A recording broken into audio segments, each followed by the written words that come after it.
Hello, good morning दोस्तों। जैसा कि हमने पहले इंट्रोडक्शन वीडियो में बताया था, जो कल अपना एक वीडियो आया था इंट्रोडक्शन वीडियो, उसमें बताया था कि यहाँ पे लक्ष्य क्लासेस देवोली में हम लोग स्टार्ट करने वाले हैं मैथमेटिक्स 12th क्लास की सीरीज। बिल्कुल बेसिक से अपन स्टार्ट करेंगे, चैप्टर वाइज स्टार्ट करेंगे, एक्सरसाइज के सारे क्वेश्चन करेंगे, जैसा कि हमने पिछले वीडियो में इंट्रोडक्शन वीडियो में आपको बोला था। तो आज वो सीरीज स्टार्ट होने वाली है। आज 3 मई 2024 है और आज से वो कंटिन्यू डेली आपका एक वीडियो आएगा मैथमेटिक्स का 12 क्लासेस का। जो अभी 11th में है वो अगर चाहे 11th के साथ में मैथमेटिक्स 12 की भी पढ़ना चाहते हैं तो हमारे यूट्यूब चैनल से जुड़ के और वो फायदा उठा सकते हैं। बाकी जो 12th में है, मोस्टली मैंने देखा है कि मैं भी मैथमेटिक्स पढ़ाता हूँ और भी मोस्टली मैंने देखा है कई सारे टीचर को, तो वो करते क्या है, कभी भी इस फंक्शन से फर्स्ट चैप्टर से 12th की मैथमेटिक्स स्टार्ट नहीं करते। लेकिन हम लोग यहाँ पे क्या करने वाले हैं, मैं जो यहाँ पे आपको स्टार्ट करूंगा 12th क्लास के फर्स्ट चैप्टर संबंध और फलन। जैसे कि आप देख रहे हो पहला पार्ट है संबंध एवं फलन, यहाँ से अपन स्टार्ट करने वाले हैं। पहले इससे रिलेटेड जो भी थ्योरी होगी उसको देखेंगे एक वीडियो में। नेक्स्ट वीडियो जो आएगा वो आपके एक्सरसाइज के क्वेश्चंस होंगे, 1 to 1 क्वेश्चन करेंगे, बिल्कुल चीजें बेसिक से क्लियर करते हुए चलेंगे। तो आगे बढ़ते हैं और देखते हैं कि आज अपन क्या क्या पढ़ने वाले हैं। जो आपका 12th क्लास का 12th क्लास का चैप्टर नंबर पार्ट फर्स्ट है, वो उसका नाम है संबंध एवं फलन। यहाँ पे जो भी अपन डिस्कस करेंगे वो हिंदी माध्यम वालों के लिए वीडियो रहेगा। नेक्स्ट और वीडियो और सीरीज स्टार्ट करेंगे वो इंग्लिश मीडियम वालों के लिए अलग से करेंगे। फिर भी कोई इंग्लिश मीडियम वाला पढ़ना चाहता है तो इसमें मैथमेटिक्स में मेरे को नहीं लगता कुछ ज्यादा हिंदी और इंग्लिश मीडियम का रोल रहता होगा। अगर आप चाहते हो तो इसमें से भी कर सकते हैं, इंग्लिश मीडियम वाले भी कर सकते हैं, अदरवाइज उनके लिए अलग से एक सीरीज बना दी जाएगी। उसमें टोटल जो भी रहेगा वो टोटल इंग्लिश मीडियम का रहेगा। तो यहाँ पे अपन देखते हैं संबंध और फलन, संबंध एवं फलन पहला चैप्टर है।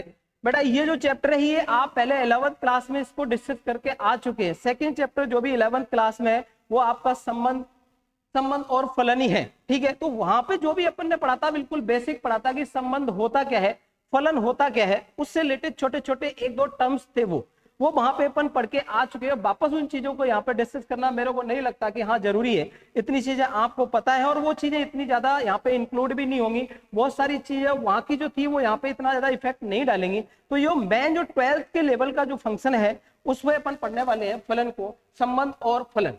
क्लियर है ना? तो ये संबंध बेटा होता क्या है? संबंध होता है जैसे कि परिवार में 2 लोग हैं, 2 इंसान हैं, उनके बीच में कुछ ना कुछ संबंध होता है। अपन संबंध डिसाइड करते हैं कि भैया ये इसकी बहन है, ये इसका भाई है, ये इसकी पत्नी है, ये इसका हस्बैंड है। इसी तरीके से 2 समुच्चय अपन ले लें, 2 समुच्चय ले लें और उनके बीच में कुछ ना कुछ एक संबंध बनाए। हमेशा जो संबंध बनता है वो 2 समुच्चय के बीच में बनेगा। मतलब 2 चीजें उसके लिए चाहिए, 2 सेट्स चाहिए, 2 समुच्चय चाहिए, उसके बाद उसके बीच में अपन संबंध डिसाइड कर सकते हैं। क्लियर है ना? तो संबंध जो है, संबंध होता क्या है, ये 2 समुच्चय के बीच में बनता है संबंध। इसको अपन आर से मान लो प्रदर्शित कर रहे हैं। इसके लिए पहले अपने पास कुछ समुच्चय होने चाहिए। मान लो आपके पास एक समुच्चय ए है और ए हमने बोल दिया 1, 2 और 3, और हमने एक बी समुच्चय और ले लिया, वो ले लिया मान लो 4 और 5।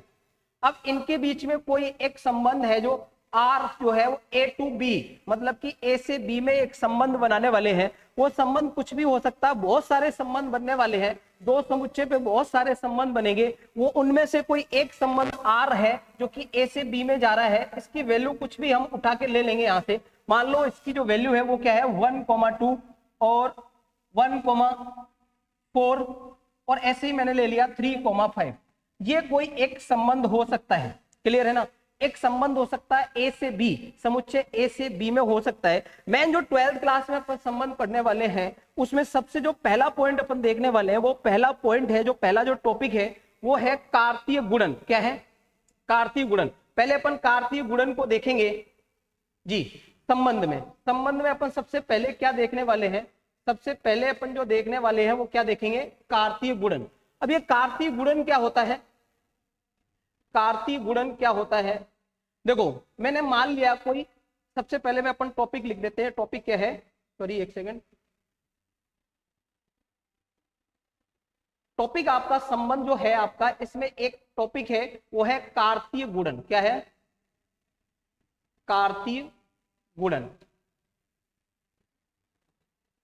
जैसे कि हमने देखा था कि दो नंबर को अपन दो संख्याओं को गुणा कर सकते हैं, वैसे यहाँ पे दो समुच्चय को भी अपन गुणा कर सकते हैं। उस गुणा को अपन बोलते क्या है, दो समुच्चय का गुणा कर रहे हैं उनको क्या बोलते हैं, कार्तीय गुणन बोलते हैं। इसको क्यों यहाँ पे इंक्लूड किया, क्यों बताना जरूरी समझा, क्योंकि आप पहले भी इसको देख चुके हैं, लेकिन अब बात जो कर रहे हैं अपन संबंध की बिल्कुल जीरो से लेके हीरो तक बात करने वाले हैं। तो वहां पे एक बार मैं वापस आपको रिमाइंड करा देना चाहता हूँ कि कार्तीय गुणन क्या होता है। मान लो हमने कोई सेट ए ले लिया, कोई समुच्चय ए लिया 1 2 और 3, क्लियर है ना। एक समुच्चय हमने बी ले लिया और बी ले लिया हमने 4 और 5। अब इन दोनों का कार्तीय गुणा करना है, मतलब ए क्रॉस बी करना है। क्या करना है, ए क्रॉस बी करना है। तो इसमें क्या क्या आपके एलिमेंट आएंगे, क्या क्या अवयव आएंगे वो देख लेते हैं। इस वन को पहले तो अपन इन दोनों के साथ में मल्टीप्लाई करना पड़ेगा, और जो भी आपका ए क्रॉस बी है इसमें ऑर्डर्ड पेयर आते हैं। क्या आते हैं, ऑर्डर्ड पेयर, मतलब कि एक बिंदु जैसा कुछ फॉर्मेट होता है, उस फॉर्मेट में आपके इसमें निर्देशांक जैसे होते हैं ना, जैसे अपन एक किसी बिंदु के निर्देशांक डिसाइड करते हैं, वैसे ही यहाँ पे एक ऑर्डर्ड पेयर अपन डिसाइड करेंगे। कैसे, 1 को अपन ने किससे कनेक्ट किया, 1 को 4 से किया, देन 1 को किससे किया, 1 को आपने 5 से किया। 1 का मल्टीप्लाई हो चुका है समुच्चय ए के समुच्चय बी के, समुच्चय ए का अवयव ए 1 है, उसका हमने गुणा कर दिया किसके साथ में, समुच्चय बी के 4 के साथ में। ऐसे अब हमें क्या लेना पड़ेगा, 2 लेना पड़ेगा, और 2 को पहले आपको 4 के साथ करना पड़ेगा, देन आपको 2 को किसके साथ करना पड़ेगा, 5 के साथ करना पड़ेगा। क्लियर है ना। अब ए का एक और बचा हुआ है, उसको भी अपन लेंगे, 3 बचा हुआ है, 3 का पहले अपन 4 के साथ में करेंगे, देन अपन 3 का किसके साथ में करेंगे, 5 के साथ में। इसको हमने ब्रैकेट को क्लोज कर दिया। तो ये सेट ए था, ये समुच्चय ए था, ये समुच्चय बी है। इन समुच्चय ए और बी का हमने गुणा किया, ए क्रॉस बी, उसकी वैल्यू क्या निकल के आई, ये निकल के आई। इसी गुणा को अपन बोलते क्या है, कार्तीय गुणन बोलते हैं। बोलोगे सर इसको यहाँ पे डिफाइन करने की अलग से क्या जरूरत थी, हम पहले पढ़ के आ गए थे। इससे एक की पॉइंट है, वो क्या है, आपको हमेशा माइंड में रखना है कि कभी भी कोई भी संबंध मतलब आर, कोई संबंध आप बना रहे हो ए से बी में, कोई समुच्चय ए से बी में कोई संबंध आर बना रहे हो, तो बेटा यहाँ पे क्या होता है, एक आपको एक की पॉइंट याद रखना है कि कोई सा भी संबंध हो, मान लो हमारा संबंध क्या है, आर है, कोई भी संबंध आर जो कि ए से बी समुच्चय में बना हुआ है, तो ये बेटा ऑलवेज सबसेट होता है, उप समुच्चय होता है किसका, ए क्रॉस बी का। ए क्रॉस बी का ये हमेशा क्या रहेगा, उप समुच्चय रहेगा। ये चीजें आपको पता होनी चाहिए। क्लियर है ना। इसका मतलब क्या है कि अब यहां से जितने भी अपन संबंध बनाने वाले हैं, उन संबंध के जो भी एलिमेंट उसमें आएंगे, जो भी ऑर्डर्ड पेयर आएंगे, जो भी अवयव आएंगे, वो सारे के सारे कहां से होंगे, ए क्रॉस बी से होंगे। मान लो मैं यहाँ पे फॉर एग्जांपल एक संबंध बनाने वाला हूं आर, जो कि ए से बी में है। इसकी वैल्यू क्या हो सकती है, इनमें से कोई से भी आप 2 3 1 जो भी डब्बा उठाना चाहो इसमें उठा सकते हो। मैंने ले लिया कि 1,4 एंड 1,5 एंड हमने ले लिया 3,4। तो ये कोई एक संबंध हो सकता है जो कि कहाँ है, ए से बी में। दो समुच्चय ए से बी में एक संबंध आर है। मैंने बोला कि आर जो है कोई भी संबंध हो वो हमेशा क्या रहेगा, आपका सबसेट रहेगा किसका, ए क्रॉस बी का उप समुच्चय रहेगा। तो यहां से भी आप देख सकते हैं कि 1,4 भी इसमें प्रेजेंट है, 1,5 भी ए क्रॉस बी में प्रेजेंट है, और 3,4 भी क्या है, प्रेजेंट है। तो यहाँ से आप एक चीज ऊपर जो मैंने लिखा था वो आप यहाँ से इंक्लूड कर सकते हो कि आर जो आपका ये है वो ऑलवेज क्या है, subset of A cross B. Clear है ना। तो संबंध में सबसे पहला जो पॉइंट अपन ने देखा है, सबसे पहली जो चीज देखी वो क्या देखी, कार्तीय गुणन क्या होता है दो समुच्चय के लिए। दो समुच्चय ए और बी है, उनका कार्तीय गुणन कुछ इस टाइप का था, वो मैंने डिस्कस किया। अब आगे देखते हैं अपना नेक्स्ट टॉपिक क्या है जी। नेक्स्ट टॉपिक जो है आपका वो क्या है, संबंध के प्रकार। बहुत सारे तरीके के संबंध होते हैं जो कि हमने 11th क्लास में नहीं पढ़े थे।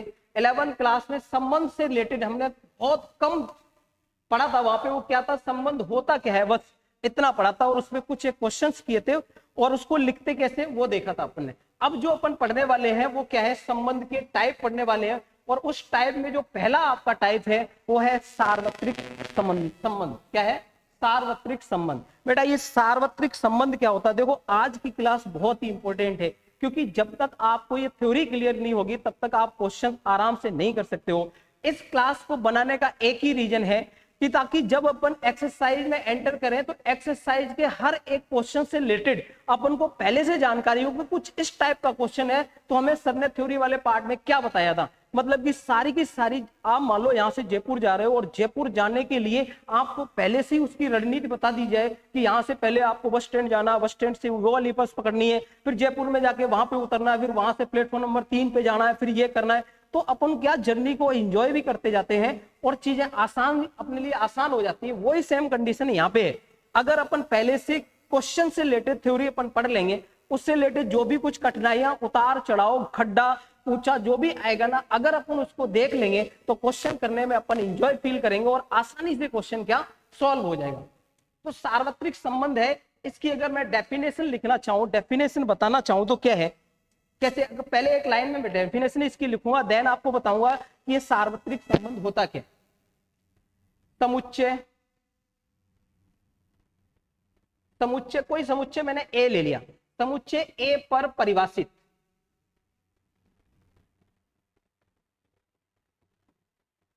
समुच्चय ए पर परिभाषित संबंध, समुच्चय ए पर परिभाषित कोई संबंध आर, क्या है, समुच्चय ए पर परिभाषित संबंध आर क्या कहलाता है, सार्वत्रिक संबंध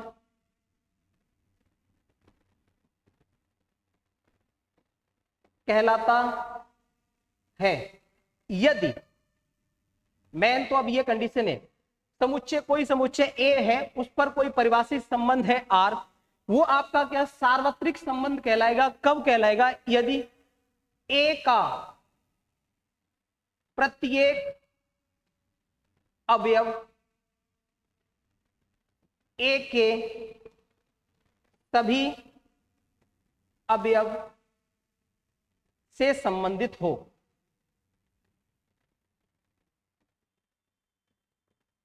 संबंधित हो मतलब कि अगर हमने कोई ए समुच्चय लिया तो उसका हर एक अवयव क्या हो, समुच्चय ए के उसी के सभी एलिमेंट से, सभी अवयव से संबंधित हो। इसका मतलब क्या है कि यहाँ पे जो भी अपना ये संबंध बनने वाला है वो उसमें सारे एलिमेंट आने वाले हैं, वो सारे अवयव आने वाले हैं जो कि ए क्रॉस ए में है। किसमें है, ए क्रॉस ए में। तो अगर यहां से मैं बोला जाए तो हम बोल सकते हैं कि यहाँ जो आर होगा, जो सार्वत्रिक संबंध होता है, वो क्या हो जाता है, इक्वल हो जाता है ए क्रॉस ए के। अगर मैंने ए पे क्या लिया, कोई समुच्चय ए पर एक संबंध आर बना रहे हैं और उसको नाम दे रहे हैं सार्वत्रिक संबंध। वो सार्वत्रिक संबंध कब होगा, जब आपका वो पूरा आर किसके इक्वल हो जाएगा, ए क्रॉस ए के। ए क्रॉस ए निकालना अभी मैंने जस्ट पहले बताया था, ए क्रॉस बी निकालना बताया था। वैसे यहाँ पे ए क्रॉस ए के लिए दोनों ही ए हो जाएंगे, दोनों के एलिमेंट सेम हो जाएंगे। तरीका बिल्कुल वही रहेगा, यहां से आपका ए क्रॉस ए निकल के आएगा तो वो पूरा का पूरा संबंध जो आपका बन जाएगा उसको क्या बोलेंगे, सार्वत्रिक संबंध बोलेंगे। क्लियर है ना। एक एग्जाम्पल से इसको समझाने की कोशिश करूंगा आपको। एग्जाम्पल क्या है, मान लो कोई संबंध आपका, पहले हम कोई एक सेट ले रहे हैं, कोई समुच्चय ले रहे हैं, ए इक्वल टू हमने ले लिया 1 2 3 और 4। क्लियर है ना। अब एक संबंध में आर बना रहा हूं, आर बना रहा हूं, कैसे बना रहा हूं, मैंने इसमें लिया A comma B, A comma B such that, अब इस डब्बे के बारे में आगे बताने वाला है क्या सीन होने वाला है। A comma B such that, मैंने बोला कि A minus B is always greater than equal to 0, और मैंने बोल दिया कि ए है कॉमा बी दोनों ही बिलोंग्स टू कहां है, समुच्चय ए से। क्लियर है ना। अब इसका जो भी आपका आंसर आने वाला है उसमें हर एक एलिमेंट के लिए आप कोई सा भी अवयव उठाओगे, किन्हीं दो का आप क्या करोगे, ए कॉमा बी, मतलब कि इसमें से कोई भी दो एलिमेंट उठाओ, कोई भी दो अवयव आप उठाओ, उनको आप माइनस करो और उसको क्या मोड में डाल दिया। ये क्या है, आपका मोड है, ये हमेशा इसका डिफरेंस है, भले ही निगेटिव आए ये क्या कर देगा, पॉजिटिव कर देगा। इसका मतलब क्या है कि ए का हर एक अवयव क्या है, ए के हर एक अवयव से संबंधित है। इसमें ऐसा कोई भी अवयव नहीं होगा, ए में कोई भी ऐसा अवयव नहीं होगा, ऐसे कोई भी दो अवयव नहीं होंगे जिसके लिए ये वाली परिभाषा क्या नहीं हो, डिफाइंड नहीं हो। ये परिभाषा हर एक अवयव के लिए क्या होगी, कंफर्म होगी, हर एक अवयव के लिए क्या होगी, डिफाइंड होगी। क्लियर है ना। तो हमने क्या देखा, सार्वत्रिक संबंध क्या है।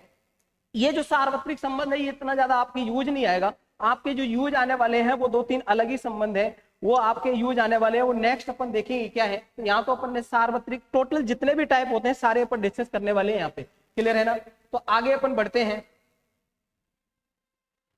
अगला जो आपका टाइप है वो क्या है, रिक्त संबंध। क्या है, रिक्त संबंध। रिक्त संबंध आपको नाम से ही पता चल रहा होगा कि रिक्त का मतलब क्या है, खाली। संबंध जो आने वाला है वो क्या, खाली डब्बा आने वाला है। अगर मैं इसकी भी एक लाइन में परिभाषा देखना चाहें, एक लाइन में इसकी डेफिनेशन देखना चाहे तो क्या बोलेंगे, समुच्चय ए पर परिभाषित संबंध आर एक रिक्त समुच्चय, एक रिक्त संबंध, रिक्त संबंध कहलाता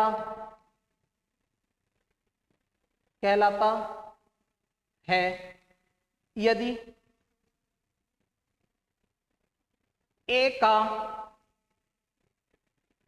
कोई भी अवयव ए से संबंधित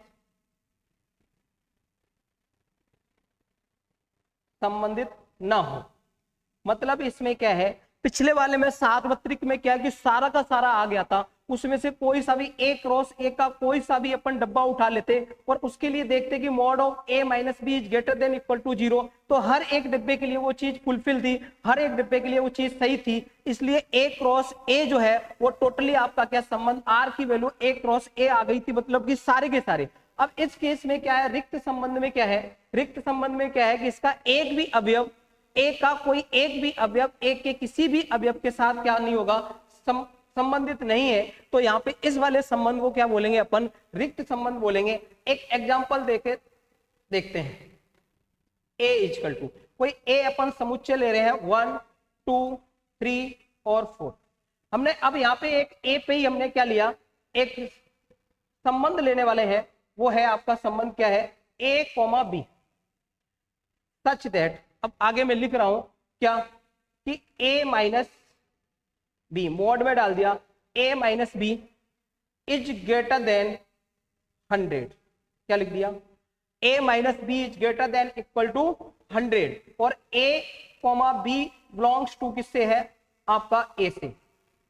जो इसमें आप जो भी एलिमेंट लोगे a और b, वो कहां से अपन ले सकते हैं, 1 2 3 4 कहां से, a से ले सकते हैं। अब मेरे को एक बात बताओ, इसमें जो मैंने a माइनस बी लिख दिया और ऑलवेज ग्रेटर देन 100, मतलब कि इनमें से किसी भी दो एलिमेंट, किसी भी दो अवयव का डिफरेंस, मतलब उन दोनों का अंतर कभी भी आपका 100 या 100 से ज्यादा होगा, भैया कभी नहीं होगा। आप चाहे किसी को ही ले लो, 1 2 को ले लोगे तो 1 माइनस 2 क्या आएगा, 1 आएगा, वो भी आपका क्या है 100 या 100 से ज्यादा नहीं है। इनमें से कोई से भी दो एलिमेंट ले लो तो आपका कभी भी वो 100 या 100 से ज्यादा नहीं होगा। इसका मतलब इसमें जो आर आप ले रहे हो ये आपका खाली डब्बा आएगा, इसमें एक भी एलिमेंट नहीं आएगा। इसका मतलब क्या है, ये रिक्त समुच्चय है, रिक्त संबंध है। क्या है, रिक्त संबंध है।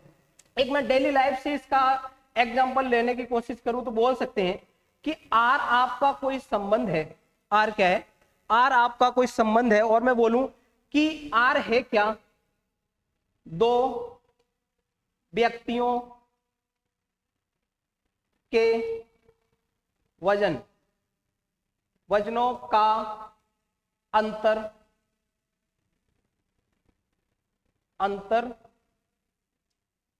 क्या हो, दो व्यक्तियों के वजनों का अंतर आपका क्या हो, ग्रेटर देन मतलब कि ज्यादा हो 200 केजी से। अब भैया ये बताओ यहाँ पे दो व्यक्तियों का वजन का अंतर कभी 200 केजी हो सकता है क्या, 200 केजी से ज्यादा हो सकता है क्या? मतलब कि एक का अगर 1 क्विंटल है, दूसरे का 70 किलो है, यहाँ पे जो अंतर आएगा वो कितना आएगा, 30 ही आएगा। 200 या 200 से ज्यादा अंतर के लिए आपको क्या करना पड़ेगा, एक का वजन 200 केजी करो और दूसरे का वजन बिल्कुल ही 100 ग्राम कर दो, 50 ग्राम कर दो, ऐसी तो पॉसिबिलिटी है ही नहीं। तो ये जो संबंध है ये किसका एग्जाम्पल है, ये आपके रिक्त संबंध का एग्जाम्पल है। क्लियर है? तो इसकी परिभाषा क्या थी वो मैंने लिखी, देन आपको एक एग्जाम्पल लिया मैथमेटिकल टर्म्स में, वो ये था। देन आपको एक बिल्कुल रियल लाइफ का एग्जाम्पल लिया जहां से आप समझ सकते हो कि रिक्त संबंध क्या होता है। क्लियर है? अब अपन आगे बढ़ते हैं, अगला कौन सा टाइप अपना है संबंध का, तो उसको अपन देखते हैं। अगला संबंध है स्वतुल्य संबंध। ये मोस्ट इंपॉर्टेंट है, क्योंकि अब आगे की जो एक्सरसाइज है वो यहाँ से स्टार्ट है। एक्सरसाइज में जो अपन को करना है, जो अपन को संबंध पढ़ने हैं, वो सारे के सारे संबंध अब यहाँ से स्टार्ट होंगे। स्वतुल्य और इसके जो भी नेक्स्ट होंगे वो सारे के सारे इंपॉर्टेंट हैं। इनके बारे में समझना अपने लिए बहुत इंपॉर्टेंट है। क्लियर है ना? तो बिल्कुल बेसिक से इनको समझते हैं ये होता क्या है, बिल्कुल धीरे धीरे समझेंगे क्या होता है स्वतुल्य संबंध। क्लियर है ना? तो स्वतुल्य संबंध भैया, सबसे पहले अपन बात बता दें, स्वतुल्य संबंध की जो डेफिनेशन लिखना चाहे, परिभाषा लिखना चाहे, तो वो क्या है? देखो, समुच्चय समुच्चय ए पर परिभाषित, समुच्चय ए पर परिभाषित संबंध आर एक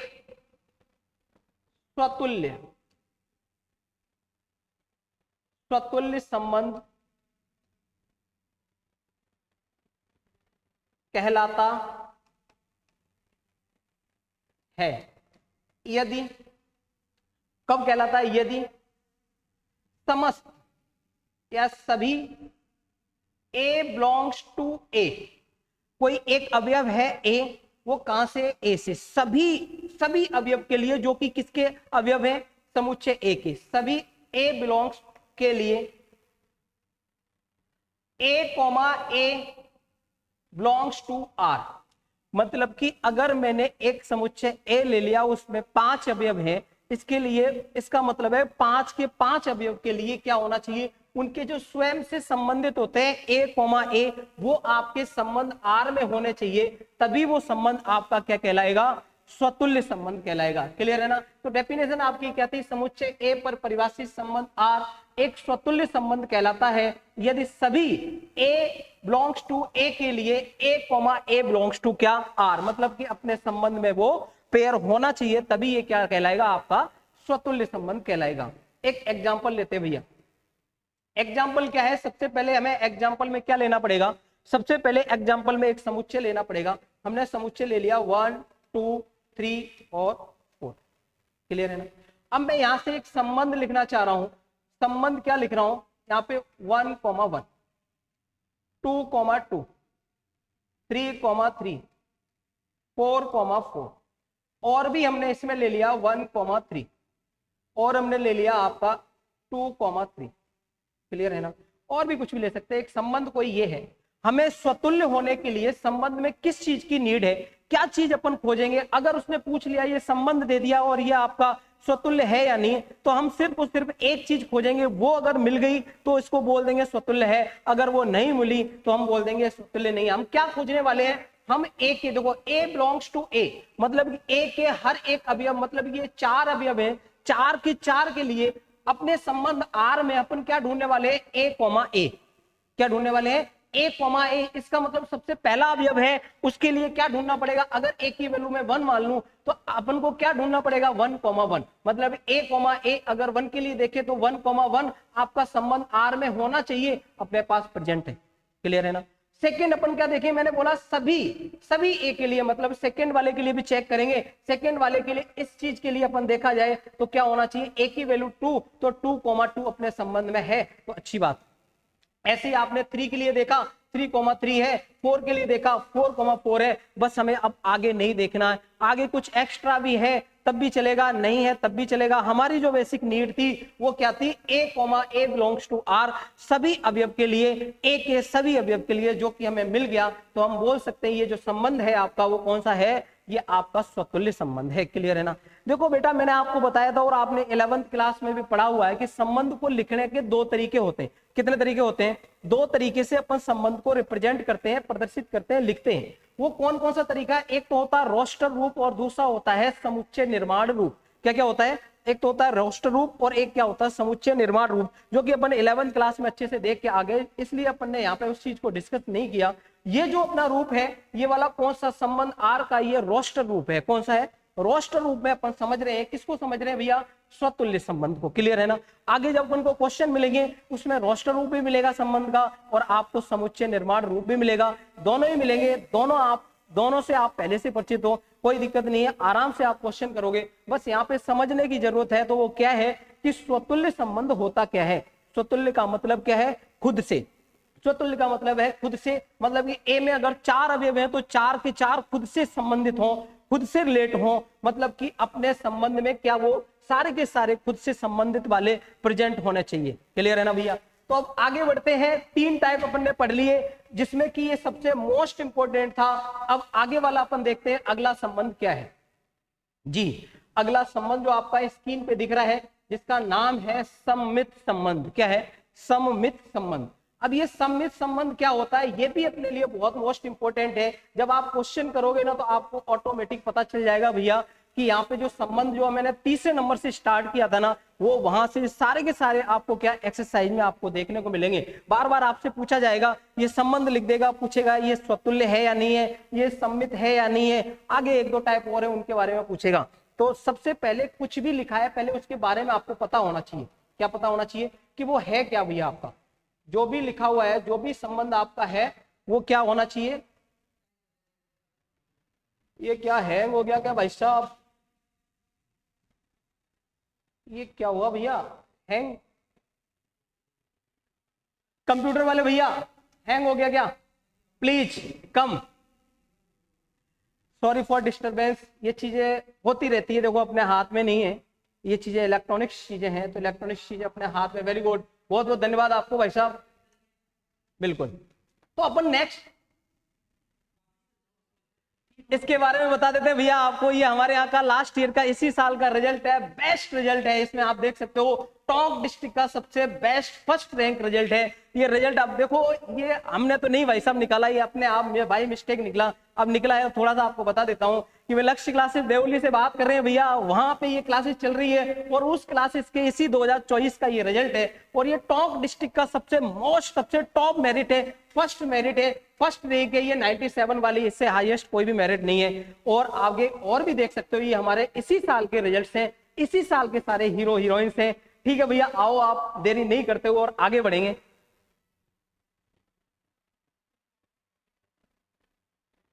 तो भाई साहब आपको करना क्या है, आपको आज से ही एक नोट्स बना लेना है, 2 कॉपियां बनानी है।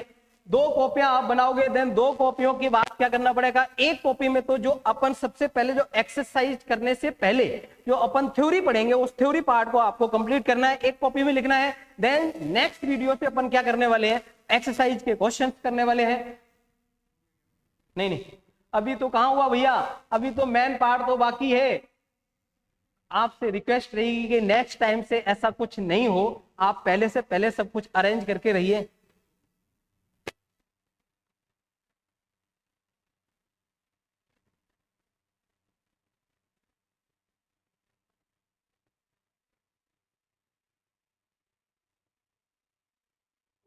जी हाँ भाई साहब, देखो आपके सामने समस्या सॉल्व होते हुए नजर आ रही है। मैं ये नहीं कह रहा हूं हो गई है, ये टेक्निकल प्रॉब्लम है, जिंदगी में आती रहेंगी क्योंकि अपन जिंदगी के एक पार्ट है। और ऊपर से नीचे अपन को ऊपर वाले ने भेजा है, तो सबसे पहले जो भेजी है वो क्या भेजी है, समस्याएं। आज मेरे को इस बोर्ड पे पहले भेजा है, इस टॉपिक को लेके भेजा, उससे पहले क्या भेज दी, ऑलरेडी पहले ही समस्या भेज दी। तो ये समस्या आपकी जिंदगी में आती रहेंगी, इनसे घबराना नहीं है। मैंने अपना मोटिव, अपना लक्ष्य और अपना टारगेट दिखना चाहिए, उसके बीच में जो भी समस्याएं हैं वो सारी की सारी दरकिनार होती रहेंगी। टाइम टू टाइम सारी की सारी चीजें रिमूव होती रहेंगी, बट अपना फोकस किस पे रहना चाहिए, अपने डेस्टिनेशन पॉइंट पे। वो अपना डेस्टिनेशन पॉइंट क्या है, 12th में मैथमेटिक्स बोर्ड क्लास में 100 आउट ऑफ 100 मार्क्स लाना, और उसके साथ ही कहीं ना कहीं एक बहुत अच्छा एडमिशन लेना, किसी अच्छे कॉलेज में एडमिशन लेना। चाहे आप इंजीनियरिंग करना चाहते हो तो इंजीनियरिंग में, अगर आप इंजीनियरिंग नहीं करना चाहते हो तो आपको बीएससी भी करनी है तो भैया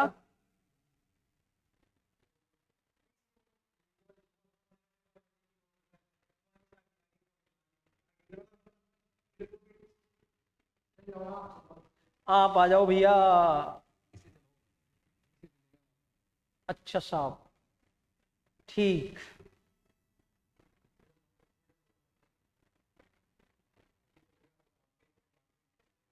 है?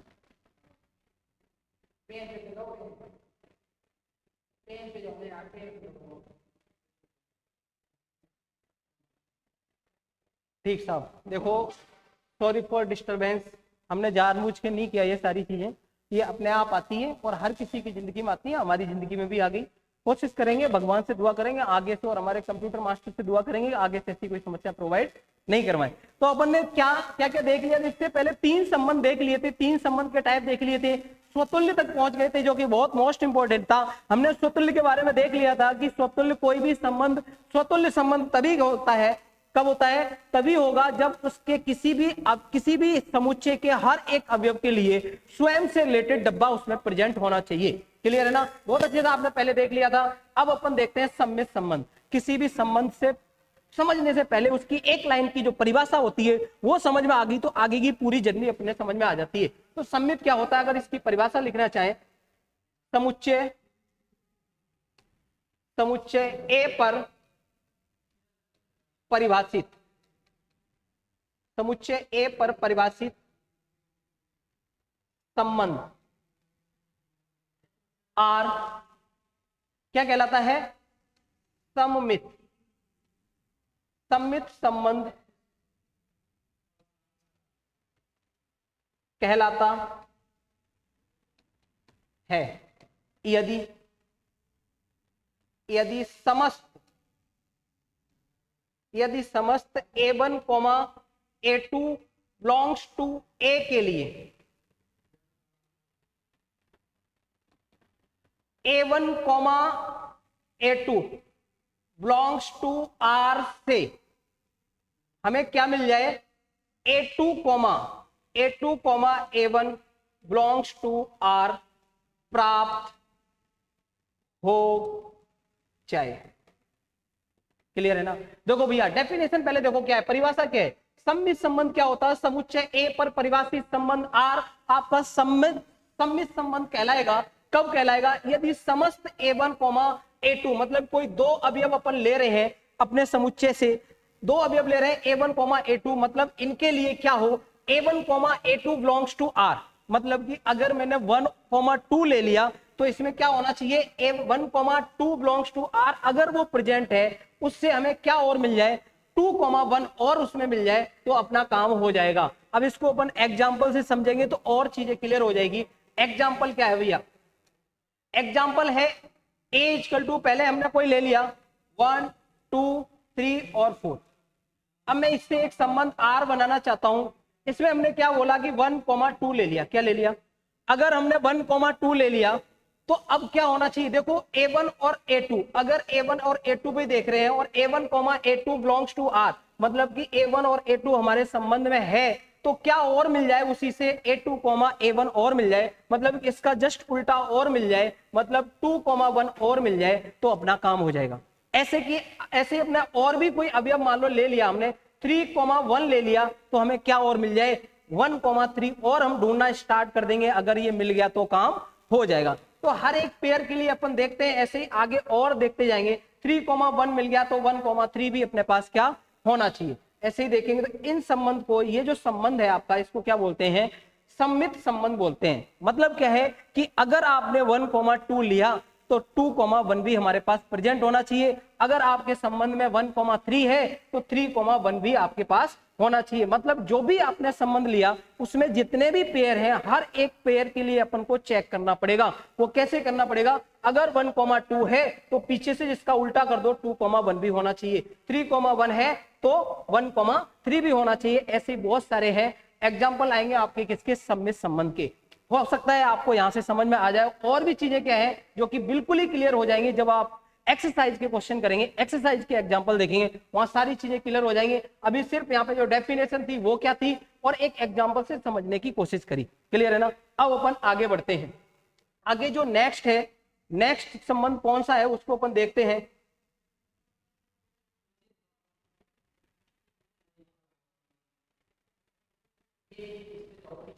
ठीक है, हाँ, संक्रामक संबंध क्या है। अब जो नेक्स्ट आपका है 5th टाइप है वो क्या है, संक्रामक संबंध। भैया ये जो संक्रामक संबंध है ये भी बहुत मोस्ट इंपोर्टेंट है, क्योंकि जो 3 संबंध है जो हमने 3 से स्टार्ट किए थे, 3, 4 और 5, ये तीनों ही मोस्ट इंपोर्टेंट है, क्योंकि मोस्टली जो क्वेश्चन है वो इन्हीं से पूछे जाते हैं, इन्हीं के बारे में चेक करवाया जाता है। तो ये संक्रामक संबंध क्या है, अगर मैं इसकी परिभाषा देखना चाहें, इसकी डेफिनेशन एक लाइन में देखना चाहें तो पहले मैं आपको लिख के फिर उसके बाद समझाने की कोशिश करूंगा कि समुच्चय ए पर परिभाषित, समुच्चय ए पर परिभाषित संबंध आर, समुच्चय ए पर परिभाषित संबंध आर क्या कहलाता है? संक्रामक संबंध कहलाता है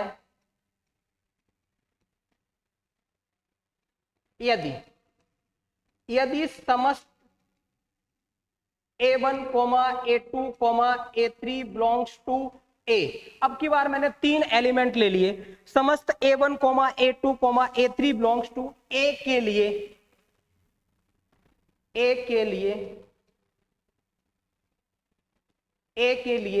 A1, A2 belongs to are.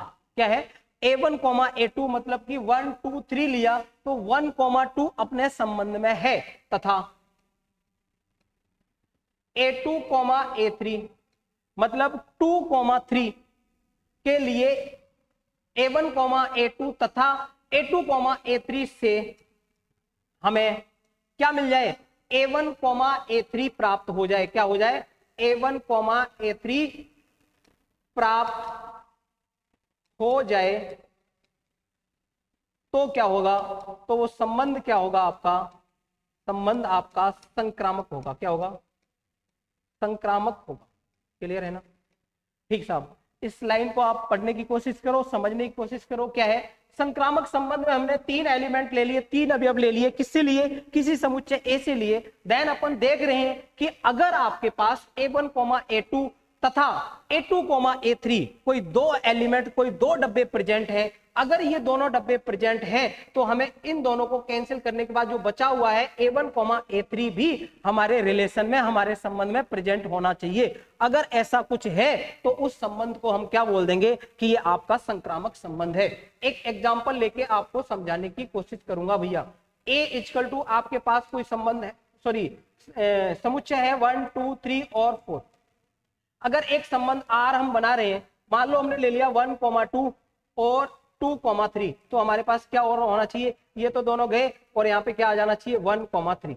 इस टाइप की कुछ चीजें हमारे पास प्रेजेंट होंगी, देन वो संबंध हम क्या बोल देंगे? ये आपका संक्रामक संबंध है। बाकी अपन एग्जांपल और देखेंगे, जब एक्सरसाइज में जाएंगे तो सारी चीजें बेसिक से क्लियर हो जाएंगे। लेकिन एक्सरसाइज में जाने से पहले आपको बेसिक जो नीड है, बेसिक जो नॉलेज है, बेसिक जो आपको होनी चाहिए क्वेश्चन करने से पहले, वो ये नॉलेज है। अगर ये आप नॉलेज लेके उतरोगे क्वेश्चन में तो बहुत मजा आएगा और क्वेश्चन आसानी से सॉल्व हो जाएगा। क्लियर ना? तो ये अपन ने देखा संक्रामक संबंध।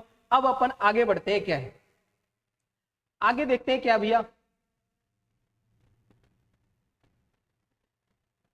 आगे है आपका तत्समक संबंध। क्या है? ये ज्यादा इंपॉर्टेंट नहीं है, आइडेंटिटी रिलेशन बोलते हैं इसको। ये क्या है?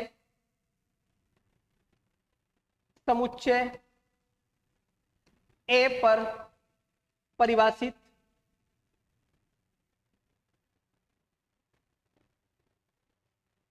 संबंध आर एक तत्समक संबंध कहलाता है यदि ए के सभी अवयव के लिए केवल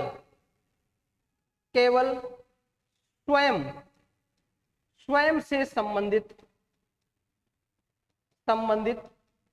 हो। देखो ये तत्समक है और ये आपका स्वतुल्य है, लगभग मिलते जुलते हैं। स्वतुल्य में क्या था? उसमें भी स्वयं से संबंधित थे, लेकिन स्वतुल्य में क्या होता था? स्वयं वाले सिर्फ अपन खोजते थे, उसके अलावा भी कुछ भी है ना तब भी वो चलता था। लेकिन यहाँ पे जो क्या है, यहाँ पे अपन एग्जांपल लेंगे और मैंने डेफिनेशन में आपके लिख रखा है कि यहाँ पे क्या हो, सिर्फ और सिर्फ केवल किसके लिए? केवल स्वयं से संबंधित वाले आपके पेयर इसमें आएंगे, बाकी अचरा कचरा नहीं चलेगा। तो यहाँ पे अगर जो मैं लेना चाहूं तो क्या लेंगे? 1, 1, 2, 2 और 3, 3 और आपका 4, 4। अगर कोई आपका सेट, कोई समुच्चय ए था जो कि क्या था? 1, 2, 3 और 4। क्लियर ना? अगर ये आपका समुच्चय है, ये आपका संबंध है, तो यहाँ पे जितने भी आपके डब्बे दिख रहे हैं, जितने भी आपके पेयर दिख रहे हैं, वो सिर्फ और सिर्फ केवल स्वयं से संबंधित है, बाकी कुछ भी नहीं है इसमें। तो एक स्टार लाइन करके आप लिख सकते हो क्या, कि सभी आपके जो सभी स्वतुल्य संबंध तत्समक संबंध होते हैं, लेकिन सभी तत्समक संबंध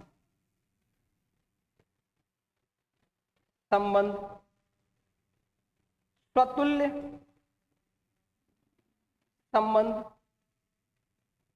नहीं होते हैं। जैसे कि इस एग्जाम्पल में आपका क्या है, ये आपका क्या होगा, ये आपका स्वतुल्य होगा, लेकिन हमने पिछली बार स्वतुल्य का लिया था, उसमें इसके साथ में 1,2 और 1,3 और डाल दिया था। अगर उसको देखा जाए तो आपका तत्समक नहीं होगा, क्योंकि तत्समक में सिर्फ और सिर्फ क्या चाहिए, हमें स्वयं से रिलेटेड चाहिए। क्लियर है ना? तो अब नेक्स्ट अपन देखेंगे, नेक्स्ट क्या है, नेक्स्ट जो आपका है वो तुल्यता संबंध। क्या है? तुल्यता संबंध। ये संबंध जो है आपका मिलके बना हुआ है और आपको प्रूव करना पड़ता है। एक संबंध दे दिया, बोला गया इसको क्या करो, प्रूव करो ये तुल्यता संबंध है या नहीं। तो इसके लिए एक लाइन में मैं डेफिनेशन लिखना चाहूंगा, यदि कोई संबंध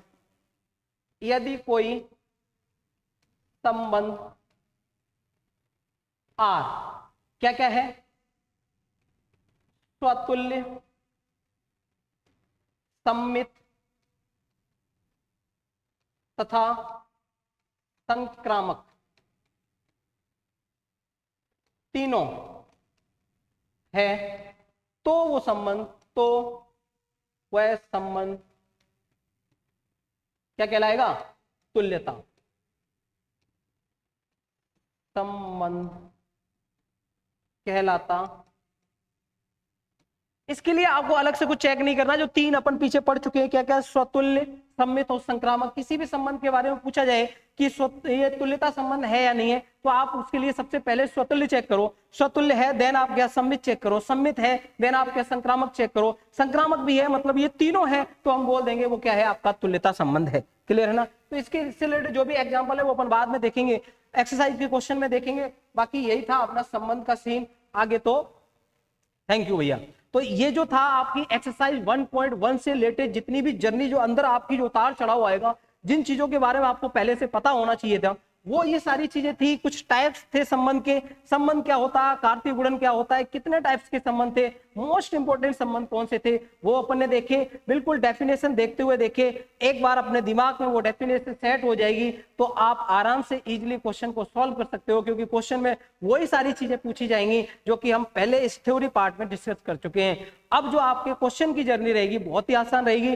कल अपन लेके आएंगे एक्सरसाइज 1.1, वहां से अपन क्वेश्चन करेंगे, जितना भी पॉसिबल होगा मैक्सिमम से मैक्सिमम कल क्वेश्चन करेंगे। देन ये वीडियो की जो जर्नी है वो स्टार्ट हो चुकी है, अब ये बंद नहीं होने वाली है। 12th क्लास 100 आउट ऑफ 100 के लिए तैयार हो जाओ। बाकी कुछ एग्जाम्स हैं, एंट्रेंस एग्जाम, उनके लिए भी ये बहुत ही बेनिफिशियल और हेल्पफुल रहेगा। तो आज के लिए इतना ही, थैंक यू।